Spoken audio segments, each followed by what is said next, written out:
plus stretch limo equals bachelorette party.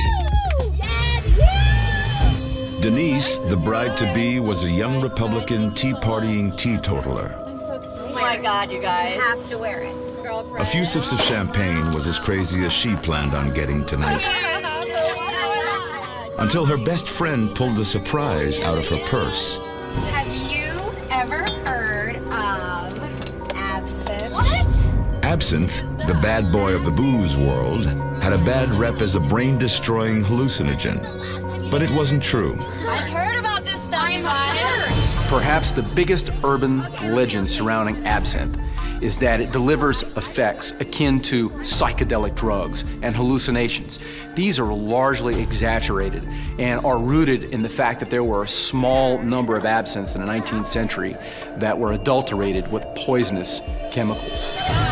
Absinthe goes by another name, the Green Devil, and Denise was about to meet him face to face.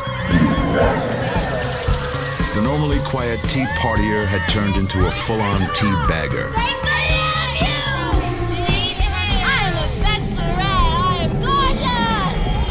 With her blood running green, Denise was flying high. Until...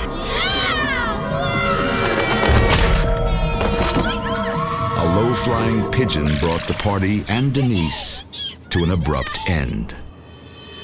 When there is that kind of blunt force that comes into a neck region, it can snap your neck back and break your neck and cause spinal cord damage, which causes you to stop breathing. So you basically collapse and die. Oh my God, you guys. You have to wear it. If we could offer some post-mortem advice to Denise, it would be this. Next time someone offers you absinthe, keep your mouth shut.